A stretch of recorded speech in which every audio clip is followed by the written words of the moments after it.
दोस्तों आज हम इस वीडियो में आप सभी लोगों को क्लास 10 के साइंस के chapter 8 how do organism reproduce को समझाएंगे। दोस्तों ये हमारी फर्स्ट वीडियो है क्लास 10 के साइंस के चैप्टर 8 रिप्रोडक्शन की। आज हम इस वीडियो के अंदर आप सभी लोगों को रिप्रोडक्शन चैप्टर का पूरा इंट्रोडक्शन कि रिप्रोडक्शन आखिर होता क्या है और साथ ही में दोस्तों हम इस चैप्टर को कैसे कैसे और किस तरीके से कंप्लीट करेंगे इस लेक्चर के अंदर मैं आप सभी लोगों को एक्सप्लेन करूंगा। और साथ ही में दोस्तों ये लेक्चर जो है वो आप सभी लोगों का इंटरेक्टिव लेक्चर ही नहीं होगा। इस लेक्चर के अंदर मैं आप सभी लोगों को इस चैप्टर का एक टॉपिक भी कंप्लीट कराने वाला हूँ, तो ये लेक्चर आप सभी लोगों के चैप्टर को भी स्टार्ट कर देगा। तो इस लेक्चर को दोस्तों बिल्कुल भी स्किप मत करना कहीं से, और ये लेक्चर आप सभी लोगों के लिए बहुत ही ज़्यादा इंपॉर्टेंट है, तो एंड तक जरूर देखना।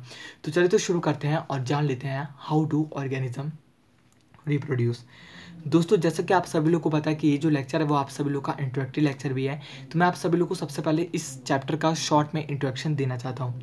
दोस्तों जो आप सभी लोग को टिक राइट दिख रहा है, दोस्तों ये वीडियो बनकर तैयार हो गई, लेकिन किसी कारणवश दोस्तों ये वीडियो डिलीट हो गई, इसलिए मेरे को वापस इसको मेक करना पड़ रहा है।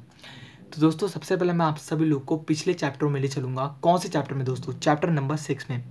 दोस्तों आप लोगों ने लाइव प्रोसेस जो चैप्टर है उसको ज़रूर पढ़ा होगा। अगर नहीं पढ़ा दोस्तों तो ऊपर आई बटन में प्लेलिस्ट का लिंक मिल जाएगा, वहाँ जाके आप सभी लोग इस चैप्टर को पढ़ सकते हैं। तो दोस्तों लाइव प्रोसेस चैप्टर के अंदर आप सभी लोगों ने इन 4 चीज़ों के बारे में जाना होगा। एक था आप सभी लोग का न्यूट्रिशन, दूसरा था रेस्पिरेशन, तीसरा था एक्सक्रीशन और चौथा था ट्रांसपोर्टेशन। दोस्तों उसमें एक और पार्ट था जिसका नाम था दोस्तों रिप्रोडक्शन। लेकिन दोस्तों रिप्रोडक्शन एक ऐसा टॉपिक है, एक ऐसा पार्ट है दोस्तों जो कि बहुत ही ज़्यादा इंपॉर्टेंट है हर एक बंदे की लाइफ में। और साथ ही में दोस्तों रिप्रोडक्शन टाइप जो टॉपिक है वो आप सभी लोग का बहुत ही ज़्यादा बड़ा टॉपिक है, इसलिए आप सभी लोग को लैब प्रोसेस चैप्टर में इसको नहीं पढ़ाया गया था।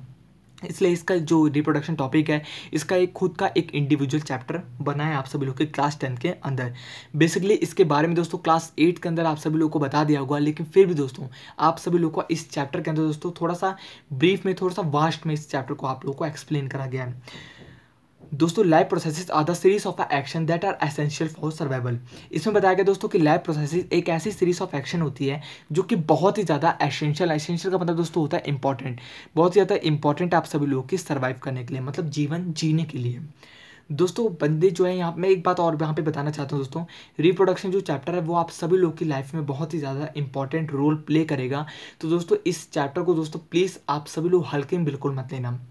दोस्तों मैं जानता हूँ कि यही एक ऐसा लौता चैप्टर है जो कि आप सभी लोग के क्लास में अगर स्टार्ट होता है तो टीचर ही दोस्तों इसको पढ़ाने में जो है डरते हैं या फिर हचकचाते हैं। बच्चों को इस चैप्टर जो पढ़ाते हैं जब टीचर, तो इस चैप्टर से बिल्कुल भी डर नहीं लगता। बच्चों जब टीचर पढ़ा रहे होते दोस्तों, तो मैंने देखा दोस्तों, मैं आप सभी लोगों को अपनी बातें बता रहा हूँ हमारी क्लास के टाइम पे, कि जब टीचर हमारे पढ़ा रहे होते थे दोस्तों तो बच्चे दोस्तों बहुत से ऐसे सवाल पूछते थे टीचर से जो कि और किसी चैप्टर में नहीं पूछते थे। इलेक्ट्रिसिटी चैप्टर हुआ उसमें नहीं पूछते थे, लाइट एंड रिफ्लेक्शन चैप्टर हुआ या फिर केमिकल रिएक्शन इक्वेशन चैप्टर हुआ, इन सब चैप्टर में उतना क्वेश्चन नहीं होते थे। बच्चे जो है पीरियड गोल कर लेते थे या फिर कुछ भी कर लेते थे। लेकिन एक लोता ऐसा दोस्तों चैप्टर होता था हमारे टाइम पे जो कि रिप्रोडक्शन, जिसके अंदर जो है बच्चों के बहुत सारे सवाल उठते हैं।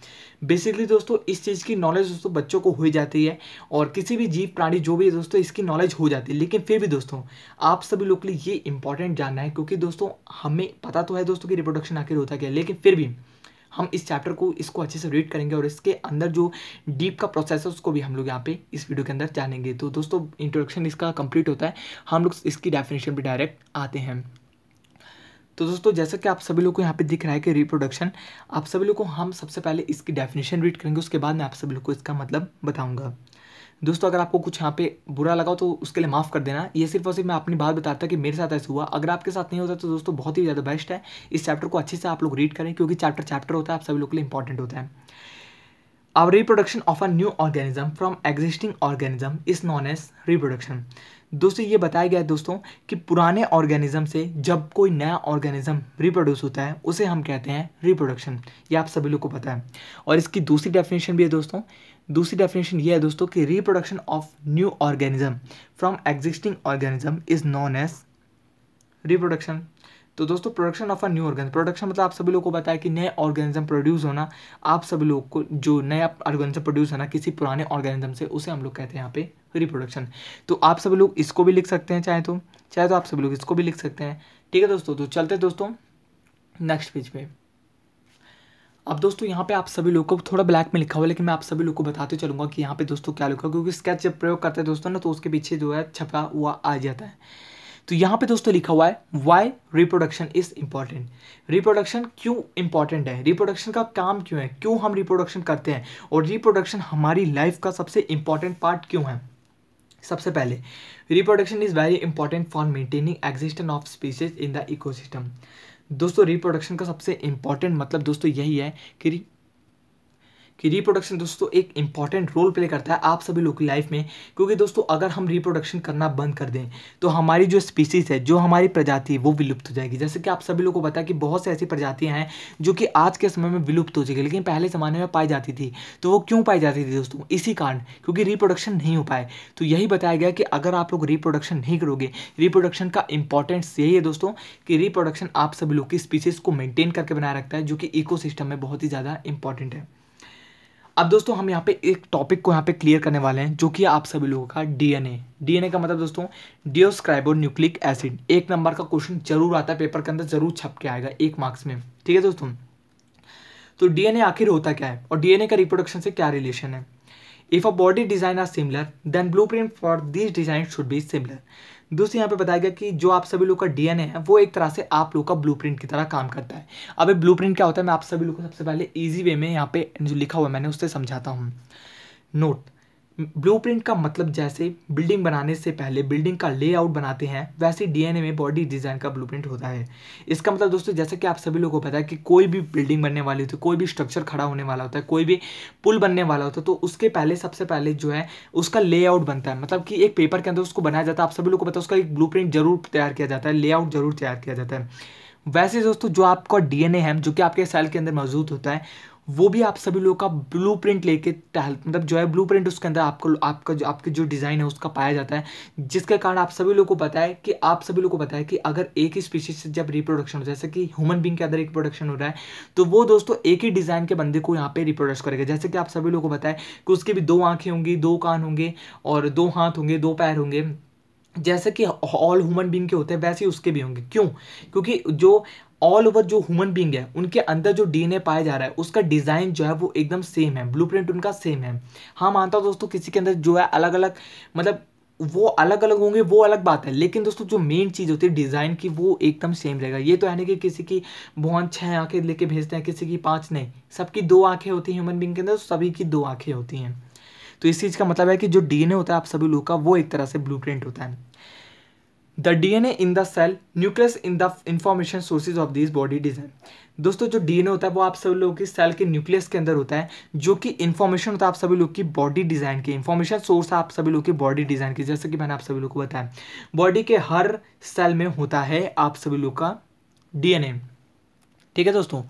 अब hashtag DNA the copy DNA form the similar body design of new organism. दोस्तों इसमें बताया गया है कि आप सभी लोग को पता है कि डीएनए की कॉपी जब होती है तो आप सभी लोग के सेम ऑर्गेनिज्म को वो प्रोड्यूस करता है। मतलब कि दोस्तों जब भी आप सभी लोग को पता है कि हम रिप्रोडक्शन चैप्टर पढ़ रहे हैं, तो दोस्तों ये जो डीएनए है वो आप सभी लोग के एकदम सिमिलर बॉडी डिजाइन के बंदे को ही प्रोड्यूस करता है। मतलब कि इसको मैं आप सभी लोग को अच्छे से समझाता हूँ। दोस्तों जब भी रिप्रोडक्शन प्रोसेसेस होता है किसी भी स्पीसीज के अंदर जब भी रिप्रोडक्शन प्रोसेस होगा, ठीक है, जब भी प्रजनन का जो है प्रोसेस होगा, उस समय दोस्तों आप लोगों का जो भी डीएनए जिस भी डिज़ाइन का होगा, आप जिस भी स्पीसीज से बिलोंग करते होंगे, या फिर दोस्तों कोई भी जीव, जैसे कि अगर मान लीजिए एलिफेंट का बच्चा आप सभी लोगों को पता है एलिफेंट होता है, जिराफ का बच्चा जो है वो जिराफ होता है, क्योंकि जिराफ का बच्चा जब पैदा होता है आप सभी लोगों को पता है कि जिराफ के बच्चे के अंदर भी वही ब्लैक लकीरें होती हैं, जैबरा के अंदर उसके लंबी गर्दन निकलती है हर उसके बच्चे के अंदर। वैसे ह्यूमन बीइंग का जो बच्चे होते हैं उनके ह्यूमन बीइंग के बच्चे उन्हीं के जैसे निकलते हैं। तो ऐसा क्या होता है दोस्तों, ठीक है, अलग अलग नहीं निकलते ना। तो यही है इसमें कि डीएनए आप सभी लोग का इसमें मेन रोल प्ले करता है, क्योंकि उसके अंदर ऐसा ब्लूप्रिंट होता है कि हम यहाँ पे ह्यूमन का अगर यहाँ पे प्रेजेंट हो रहा है तो वो ह्यूमन जैसा ही प्रोड्यूस करेगा, जिसकी जैसी स्पीसीज होगी वैसे ही वो प्रोड्यूस करेगा। ऐसा नहीं है कि अलग अलग बंदे या फिर अलग अलग प्रोड्यूस होने लगे, ठीक है दोस्तों। तो ये डीएनए का आप लोग का इंपॉर्टेंट था। अब आगे चलते हैं दोस्तों। मैं एक बात आप सभी लोगों से फिर से कहना चाहता हूँ यहाँ पे, मैं एक मतलब जो अचानक मेरे को कुछ याद आ गया अभी कि दोस्तों मुझे पता है कि आप सभी लोगों को मैं एक बात बताना चाहता हूँ, ये जो आप लोग को नोट्स दिख रहे हैं इनको ज़रूर अपने कॉपी में नोट करते हुए चलना। और मैं आप लोग को एक बात बताना चाहता हूँ, जो मैं ये यहाँ पे हिंदी में चीज़ें लिख रहा हूँ इनको आप लोग समझ के ये चीज़ें ना लिखें। मेन चीज़ें आप लोगों को अगर पूरा लिखना है तो पूरा लिख सकते हैं, आप लोगों को समझ में आ जैसा आ रहा है, क्योंकि मैं दोस्तों इतना हिंदी में इसलिए लिखता हूँ कि जिससे अगर बच्चा भी अगर एक बार लिख लेना अगर कॉपी के अंदर, तो वो ये ना रहे कि यार मैंने इंग्लिश में सब चीज़ लिखवा दूँ, तो इंग्लिश में अगर आप लोग बाद में भूल गए तो आप लोग को ये रहेगा कि मैंने हिंदी में भी लिखवाया, तो आप लोग कहेंगे यार डीएनए कॉपिंग का प्रोसेस एक केमिकल द्वारा होता है। अच्छा, मतलब इसका मतलब ये होता है। चलो, तो ये चीज़ मैं आप लोग को बताना चाहता हूँ कि अपनी कॉपी के अंदर इसको ज़रूर नोट करते हो। चलें, तो चलिए तो आगे बढ़ते हैं दोस्तों। ये जो डीएनए कॉपिंग का जो प्रोसेस है वो आपका एक केमिकल प्रोसेस द्वारा होता है, क्योंकि आप सभी लोगों को पता है कि बायोलॉजी के अंदर हर चीज़ आप सभी लोगों की केमिकल द्वारा ही पाई जाती है। बॉडी के अंदर बहुत सारे आप लोगों ने पढ़ा होगा जब न्यूट्रिशन चैप्टर, तो बहुत सारे से जूस बूस बहुत सारी चीज़ें आप लोगों ने पढ़ी होगी, जो हमारे स्मॉल इंटेस्टाइन, बहुत सारी चीज़ें जो जूस, हाइड्रोक्लोरिक एसिड, बहुत सारे हमारे जो केमिकल होते हैं वो रिप्रोड्यूस करता है। तो बायोलॉजी के अंदर दोस्तों बिना केमिकल के कुछ भी नहीं होता है। तो ये जो आप सभी लोग का है ये डीएनए, तो no biochemical reaction is absolutely reliable. इसका मतलब दोस्तों ये है कि जो आप लोग का डीएनए, आप लोग को एक बार पता चल गया कि डीएनए के कॉपिंग में जो केमिकल द्वारा ही हो पाता है। और एक बात और है कि जो आप लोग का इसके अंदर केमिकल रिएक्शन होता है, बायोकेमिकल जो रिएक्शन होता है वो करेक्ट बिल्कुल भी नहीं होता है, वो एब्सोल्युटली करेक्ट कभी नहीं होगा, मतलब कि कुछ ना कुछ गड़बड़ी जरूर होगी। अब आप लोग कहोगे कि भाई अगर गलती हो जाएगी तो कुछ गलत ना हो जाए। दोस्तों ये गलती ऐसी गलती नहीं है कि आप सभी लोग का ऐसा हो जाए कि मतलब कोई भी अगर मतलब कोई एक स्पीशीज अगर किसी को मतलब अपने प्रजनन की प्रक्रिया करने के बाद किसी और को मतलब जो है किसी भी और स्पीशीज के मतलब जो है मतलब उसको जन्म दे दे, ऐसा बिल्कुल भी नहीं होगा। स्पीशीज आप लोग की वही आएगी। अगर ह्यूमन ने यहाँ पे प्रजनन की क्रिया कर रिप्रोडक्शन करा तो उससे ह्यूमन ही यहाँ पे प्रोड्यूस होगा। ह्यूमन का मतलब जो है उसके ही मतलब जो है ह्यूमन ही टाइप का मतलब जो है यहाँ पे एक बॉडी जो है वहाँ पे प्रोड्यूस होगी, जिसके अंदर दो आंखें, दो नाक, दो कान सब होंगे। लेकिन एक जो आप लोग का ये एब्सोल्युटली करेक्ट नहीं है, इसका मतलब दोस्तों वेरिएशन एक जरूर आता है। वेरिएशन का मतलब मैं आप लोग को बताता हूँ, केमिकल प्रोसेस में कुछ गलती हो ही जाती है। तो copying of a DNA will have some variation but they do not lead to drastic change. Drastic change बिल्कुल नहीं आता, बॉडी के शेप में चेंज नहीं आता, बल्कि उसके नेचर में चेंज आता है। अभी नेचर क्या है वो उसके नेचर में आप लोगों को बताता हूँ। दोस्तों यहाँ पे लिखा दिस वेरिएशन आर इंपॉर्टेंट, और ये वेरिएशन दोस्तों जो होता है ना, ये मतलब जो गलतियाँ होती हैं रिप्रोडक्शन के बीच में, जो डीएनए कॉपिंग के बीच में, केमिकल रिएक्शन के बीच में जो गलतियां हो रही है, ये बहुत ही ज़्यादा इंपॉर्टेंट है। अब इंपॉर्टेंट कैसे मैं आप लोगों को बताता हूँ। Variation is useful for the survival of species at the time of the drastic change in ecosystem. इसका मतलब बताया गया दोस्तों कि वेरिएशन बहुत इंपॉर्टेंट है हर एक स्पीसीज के लिए, सर्वाइवल करने के लिए, मतलब जीवन को जीने के लिए। इसका मतलब आप लोगों को बताता हूँ। ये चीज़ मैंने यहाँ पे लिखी थी लेकिन मैंने फिर भी यहाँ पे छोड़ दी दोस्तों। ये बात मैं आप सभी लोग को ऐसे समझाता हूँ कि दोस्तों मान लीजिए आज से 1000 साल पहले जो भी यहाँ पे ह्यूमन पाए जाते हैं, क्योंकि हम 1000 साल से दोस्तों आप सभी लोगों को बताया कि ह्यूमन अगर यहाँ पे रिप्रोडक्शन नहीं करते तो हम लोग अभी तक नहीं आते। तो 1000 साल पहले आज से 1000 साल पहले आप सभी लोग से मैं कहना चाहता हूँ कि आप सभी लोगों ने सुना होगा कि सहारा डेजर्ट के अंदर दोस्तों कुछ यहाँ पे साल बताया जाता है कि वो पूरा हरा भरा होता था। वहाँ के अंदर जो है वहाँ पे जो है सहारा डेजर्ट, जो कि इस समय का सबसे बड़ा रेगिस्तान है, गर्मी बहुत पाई जाती है, वो एक हरा भरा होता था। आप लोग चेक भी कर सकते हैं। तो यहाँ पे क्या हुआ दोस्तों, आज के समय में वो पूरा सूखा हो रखा है। तो दोस्तों ये ड्रास्टिक चेंज का मतलब ये होता है कि आप लोग के शेप में चेंजेस नहीं आएगी, आप लोग के बॉडी डिजाइन में चेंजेस नहीं आएगी, बल्कि आप लोग के जो चेंजेस हो रहे हैं नेचर के अंदर। जैसे कि आप सभी लोगों को पता है कि उस समय हरे भरा हुआ करता था, तो उस समय जो वहाँ पे बंदे मतलब जो है प्रोड्यूस होते थे, जो भी बंदा यहाँ पे, जैसे कि मान लीजिए 1000 साल पहले यहाँ पे हमारे जो भारत, जो हमारा जो धरती है, यहाँ पे बहुत दोस्तों हमारा नॉर्मल टेम्परेचर हुआ करता था। मान लीजिए कि 1000 साल पहले नॉर्मल टेम्परेचर हुआ करता था और सभी बंदे जो उस समय हुआ करते थे वो नॉर्मल टेम्परेचर पर हुआ करते थे। लेकिन आज 1000 साल बाद हमारे जो धरती का टेम्परेचर है, मान लीजिए दोस्तों 60-70 डिग्री पे है, 60-70 डिग्री पे है। मान लीजिए आप कि आप लोग का टेम्परेचर 60-70 डिग्री पे है। तो ऐसी सिचुएशन में दोस्तों आप लोग अगर उन बंदों को 1000 साल पहले जो अपने नॉर्मल कंडीशन में रहा करते थे उनको ले आकर यहाँ रख दोगे 1000 साल बाद, तो वो क्या होगा दोस्तों, उससे ये होगा कि आप सभी लोग का जो, हाँ, वो लोग दोस्तों आज के समय में नहीं रह पाएंगे और उनकी यहाँ पे डेथ हो जाएगी।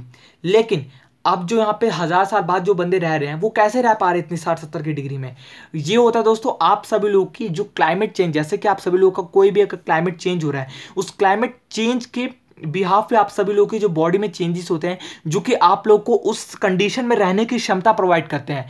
मतलब कि जो केमिकल चेंज हो रहा है, जो आपका केमिकल वेरिएशन हो रहा है, ये आप सभी लोग को उस सिचुएशन में रहने की शक्ति प्रोवाइड करता है। ठीक है, वैसे जैसे कि आपके मतलब मान लीजिए आपके दादा परदादा के समय में इतना नहीं हुआ करता था गर्मी, लेकिन आपके समय बहुत तगड़ी गर्मी पड़ रही है। तो आने वाले समय में आप सभी लोग की जो बॉडी, अगर आप लोग के माता पिता ने प्रजनन क्रिया करेंगे, जब आप सभी लोग जो मतलब आप लोग के किसी भी मतलब ह्यूमन बीइंग का रिप्रोडक्शन होगा, तो उसके अंदर वो क्षमता ऑटोमेटिक आ जाएगी, उसके अंदर जो है वो एक ऐसा वेरिएशन खुद होगा जिसके कारण वो कैसे भी वातावरण में जो वातावरण उस समय चल रहा होगा उस वातावरण में वो रह पाएगा, वो भी आराम से।